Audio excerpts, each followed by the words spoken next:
जन्मोत्सव है, तेरा कातिल जिंदा है। नारा लगाएंगे।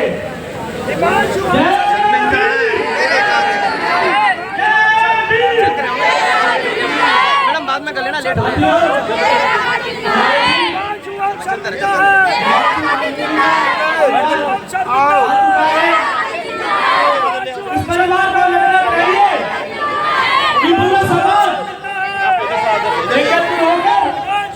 उनके साथ खड़े हैं और आने वाली किसी भी परिस्थिति के लिए हम तैयार हैं। और हिमांशु की जो निर्मम हत्या हुई है उसके गुनहगारों को नहीं बख्शा जाएगा। आपके साथ साथियों, इसी घड़ी में हिमांशु की माता जी वह उसका भाई हमारे बीच है। बस हमारे पूरे समाज की संवेदना है।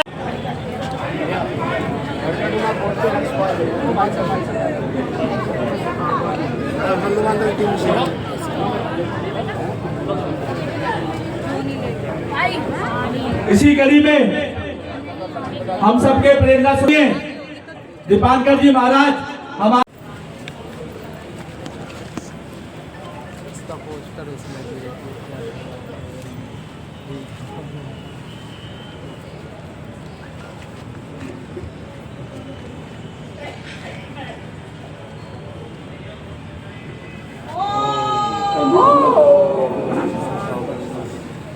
कार्रवाई की जो भी उनको जानकारी है हम सबके बीच वह इस बात को रखें। माता जी, लक्ष्मी जी,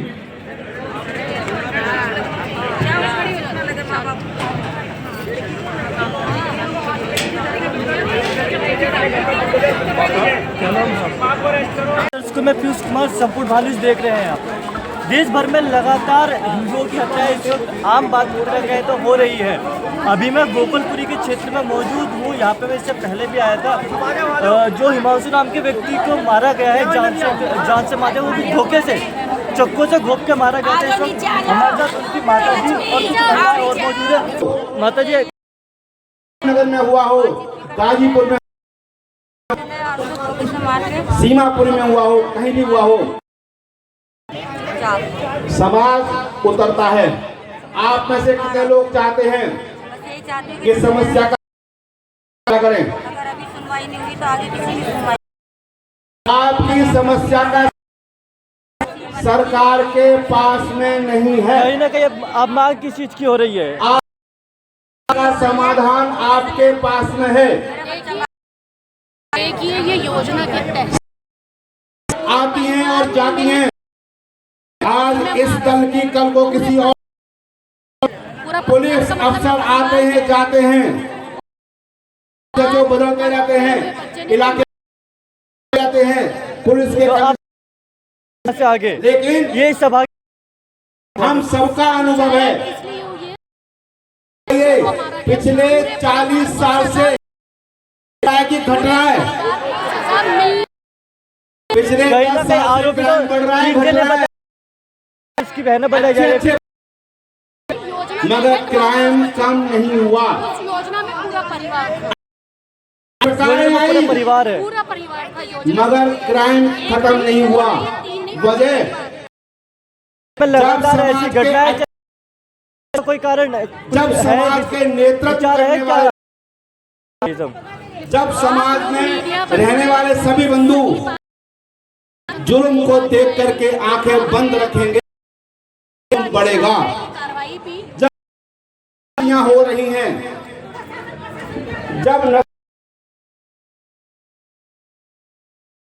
आपके मोहल्ले में शराब क्या कहना चाहिए जिस प्रकार से हिमांशु की हत्या हुई और ऐसे कई हत्याएं हो रही है लगातार? अगर आपके मोहल्ले में कबाड़ी का काम होता है, अगर आपके आसपास कहीं हैं, मोबाइल छिड़ जाते हैं, आप शुरू करिए, आप शिकायत, आप इकट्ठे होकर के आंदोलन करिए। इलाके के लोग, धर्म के लोग, जाति के लोग मिलकर धरने पर बैठिए, हंगामा करिए, कब तक करना है जब समाधान नहीं होगा। दिल्ली की मैंने कहा बदल रही है। आज दिल्ली की समाज के सभी संगठन हो, बिरादरी के संगठन हो, चाहे व्यापारियों के संगठन हो, प्रदर्शन है। इसके बाद प्रदर्शन नहीं, शांतिपूर्वक हमने अपनी बात रखी। आंदोलन से सब कुछ हो। उसके बाद वो नहीं समझ, अगर आप मैदान में उतरेंगे, जगह कर ले, आप अनशन करेंगे,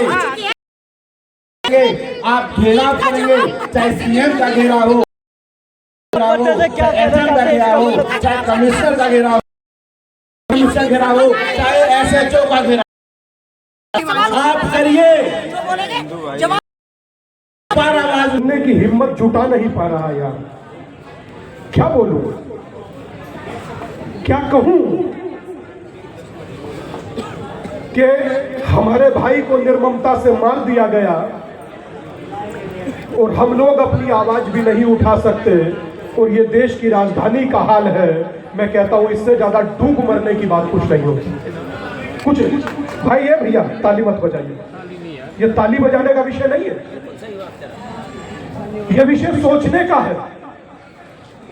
जब अभी वहां पर बैठा था मैं सोच रहा था, क्योंकि मैं उत्तर प्रदेश से आता हूं, उत्तर प्रदेश में देवबंद से। जब वहां बैठा था मैं सोच रहा था कि काश के मेरे महाराज जी की सरकार या मेरे महाराज जी के एरिया में ये आता, इसे पता लग जाता जो भी था भाई। काश के ये जगह देवबंद या काश के ये जगह उत्तर प्रदेश में आती। जिसने भी ये निर्ममता से हत्या की है, भाई को अगर जो दिन में तारे ना दिखाई देते तो उस मुख्यमंत्री का नाम भी योगी आदित्यनाथ ना होता। और मुझे कष्ट है इस बात का, मुझे कष्ट है इस बात का कि वहां से आ रहे हैं तो पुलिस रोक रही है, उधर सामने से आ रहे हैं तो पुलिस रोक रही है। क्यों भाई? क्या हिंदुओं का इस देश में अब रोना भी गुनाह है क्या? क्यों? एक होकर अपनी बात भी नहीं कह सकते, एक होकर अपनी वेदना भी नहीं रख सकते। दिल्ली में भारतीय जनता पार्टी की सरकार है और रेखा जी यहां की मुख्यमंत्री है।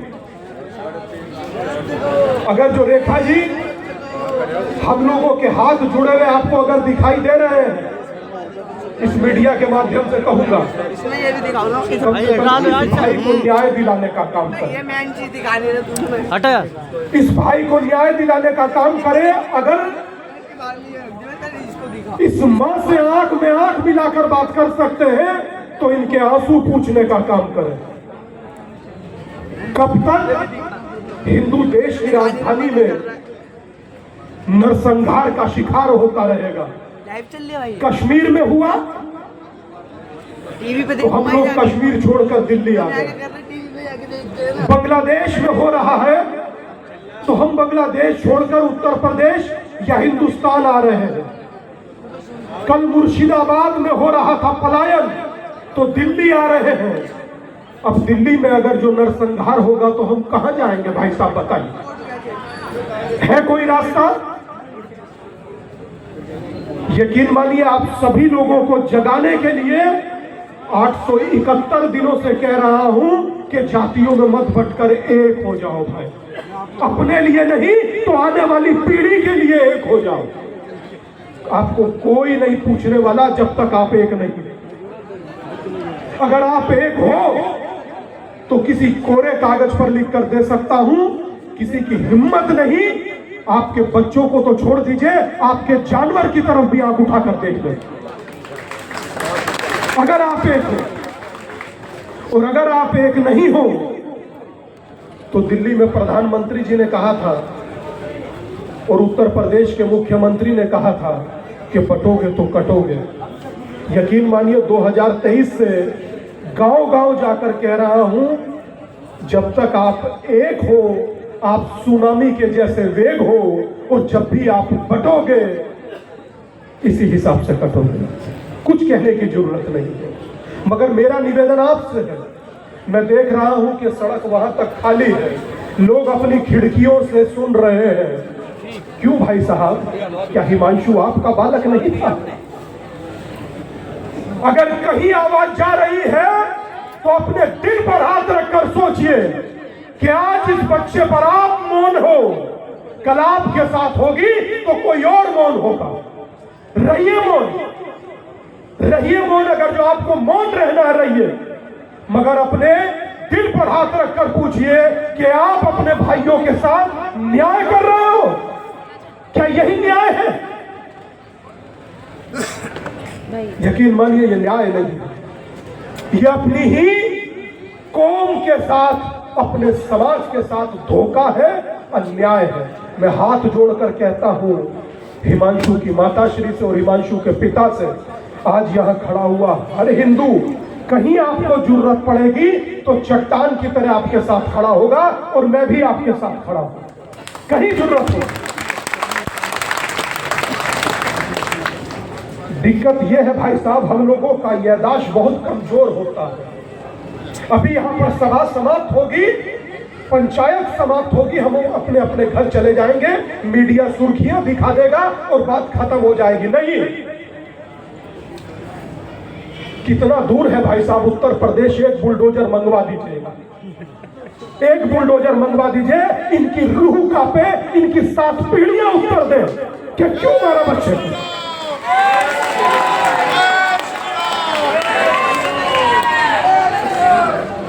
पुलवामा अटैक हुआ था, पुलवामा अटैक हुआ था, हमारे सैनिकों के साथ क्या हुआ? एक मां का मैंने उत्तर सुना था कि हम लोगों ने अपना बच्चा साबुत भेजा था, अपना बच्चा आधा कैसे ले। वही बात आज मैं गोकलपुरी से कह रहा हूं, हमने अपना बच्चा जीवित भेजा था, मृत कैसा ले बताइए। उत्तर दीजिए देश की सरकार और उत्तर दे दिल्ली पुलिस। दिल्ली पुलिस तो अपनी बहादुरी के लिए जानी जाती है। मैं बहुत आपका सम्मान करते हुए कहता हूं, इस देश में हिंदुओं के बच्चों को मरने मत दीजिए दादा, मत मरने दीजिए।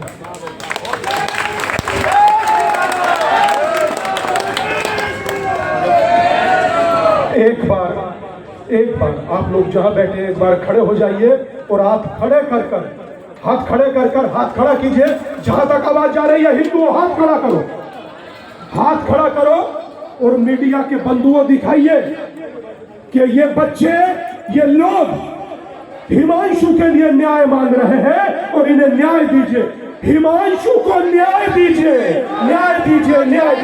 हिमांशु को न्याय दीजिए, हिमांशु को न्याय दीजिए, हिमांशु को न्याय दीजिए, हिमांशु को न्याय दीजिए, हिमांशु को न्याय दीजिए।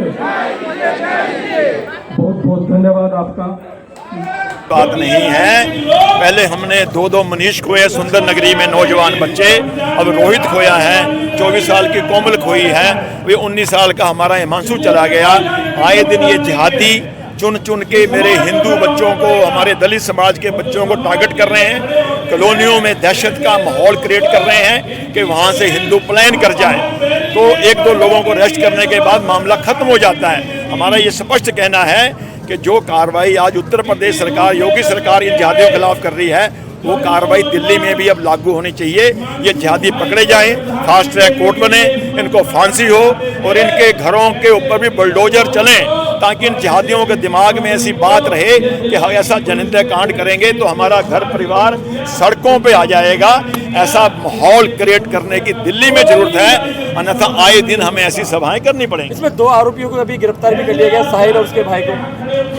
2 आरोपियों से काम नहीं चलने वाला, उसका बाप भी है, उसकी माता भी है, जिन सबको मिलकर चक्कों से मारा है। तो जो भी लोग हैं सारे के सारे लोग गिरफ्तार होने चाहिए और उन सबको कड़ी से कड़ी सजा मिले, फांसी मिले, ये हमारा कहना है। पूरे परिवार को लगातार ये मामले सुंदर नगरी में ऐसा कोमल का मामला आया, तो लगातार ही मामले बढ़ते जा रहे हैं, तो किस तरीके से देखते हैं?